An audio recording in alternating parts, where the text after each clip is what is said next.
Hello everyone, কথা ধারাবাহিকের আজকের পর্বে দেখবেন জুনি বলে তোর আর অগ্নিদার জন্যই আমাদের সম্পর্কটা এতটা স্বাভাবিক হয়েছে। চিত্রা শুনে বলে জুনিকে এ বাড়িতে আর রাখা যাবে না, কথাকে তো আমি সহ্য করতেই পারছি না, একটা বড় রকম ঝামেলা করতে হবে ওদেরকে এই বাড়ি থেকে বিদায় করার জন্য। এদিকে এভি কথার জন্য ভাবতে থাকলে ছোটকা আসে আর সব প্ল্যান শুনে তারপরে বলে দেখ সবই ঠিক আছে, তোকে কথাকেই আমি পার্সোনালি সাপোর্ট করি কিন্তু বাবা মানবে না। এভি বলে এইচওএফ এর কথা না তুই আমার সামনে আর বলবি না, কথার ট্যালেন্টটা আমি এভাবে কিছুতেই মিস ইউজ হতে দেব না, আর তাছাড়া আমি যেটা ঠিক করেছি আমি সেটাই করব। এদিকে প্রত্যয় আসে আর খুব খুশি থাকে। এভি বলে কি হয়েছে বল, শেয়ার কর। প্রত্যয় বলে ঋতুপর্ণা শুনতে পাইনি আমি কি বলেছি। এভি বলে তাহলে তুই এত হাসি খুশি এত আনন্দে আছিস কেন? তখন বলে আমি আরও একবার ভালো করে ওকে প্রপোজ করব। এদিকে প্রত্যয় বলে তুই জানিস না ব্রো, আকিও লুকোচ্ছে, আসলে ওদের সম্পর্কটা আপনি থেকে তুমিতে এসে পৌঁছেছে। এভি বলে ভাইদের জন্য আমি সত্যি খুব খুশি, কিন্তু শুধু প্রিয়াকে নিয়ে চিন্তা, যদিও জানি ও ছোট আর ও নিশ্চয়ই একদিন নীলাদ্রিকে বুঝবে, কেননা আমিও কথাকে বুঝতে আমারও অনেক সময় লেগেছে। এদিকে কথা যখন রান্নাঘরে রান্না করতে থাকে তখন এভি আসে কথার কাছে, তাকে ডাকতে থাকে, মানে তার ফর্ম ফিল আপের নিয়ে আলোচনা করবে বলে, আর ছোটকা এসে লেগ পুল করে, বলে সবসময় বউ বউ না।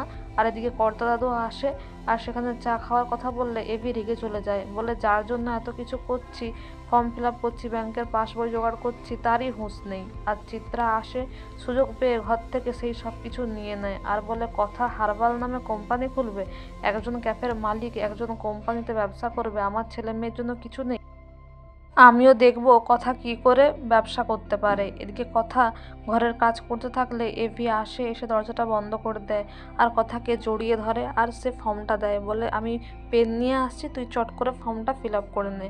তারপরে কথা মনে করে কর্তা দাদু কত রাগ করেছিল যখন চা ব্যবসা করতে চেয়েছিল কথা, তখন কথা বলে কর্তা দাদুর কাছ থেকে অনুমতি না নিয়ে আমি এটা কিছুতেই করতে পারবো না। এভি বলে সেই ভাঙা রেকর্ডের মধ্যে একই কথা বলে যাচ্ছিস, হ্যাঁ? তাছাড়া তুই কেন বুঝতে পারছিস না যে তোর ট্যালেন্টটাকে এভাবে আমি মিস ইউজ হতে দিতে চাই না, আর আমি তোকে ইন্ডিপেন্ডেন্ট লেডি হিসাবে দেখতে চাই, তোর একটা প্রফেশনাল জায়গা থাকুক, কাজের জায়গা থাকুক, সবসময় ঘরের কাজ এটা নয়। আমি জানি তুই কেন না করছিস, তুই কর্তা দাদুকে জিতিয়ে দিতে চাইছিস, তার মানে তোর কাছে আমার কথার কোনো দাম নেই। তুই ভুলে গেছিস না তুই কালকে আমায় কি বলেছিলি?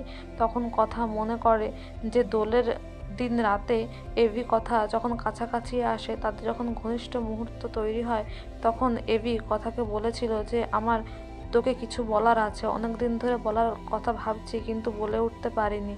তখন কথা বলে আমি কিন্তু আপনাকে ছাড়া থাকতে পারবো না পাচক মশাই। এভি বলে তোর কি মনে হয় আমি তোকে ছাড়া থাকতে পারবো?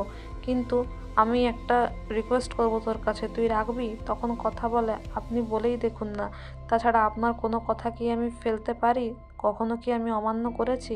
তখন এভি খুব খুশি হয় যে কথা তার কথা শুনছে, কিন্তু তার পরের দিন যেহেতু কথা বলে যে কর্তা দাদুর অনুমতি ছাড়া সে কিছু করতে পারবে না, এভি খুব রেগে যায়, বলে ঠিক আছে তুই ঘরেই থাক, তুই ঘরের কাজ কর, কিচ্ছু করতে হবে না। তারপর এভি ফর্মটা ছিঁড়ে ফেলে আর সেখান থেকে রাগ দেখিয়ে চলে যায় ঘর থেকে। আগামী পর্বে দেখতে পারবেন কথা ছুটে ছুটে আসে এভির কাছে, বলে পাচক মশাই ফর্মটা আমি জোড়া লাগিয়ে ফিল আপ করেছি, আমি প্রতিযোগিতায় নাম দেব। কিন্তু কথার পা থেকে রক্ত বেরোলে এভি সেটা ঠিক করে দেয়, ওষুধ লাগিয়ে দেয়। তারপরে তারা সেই প্রতিযোগিতার কাছে এসে দেখে কর্তা দাদু জাজ হিসেবে সেখানে রয়েছে, অ্যাজ এ গেস্ট জাজ।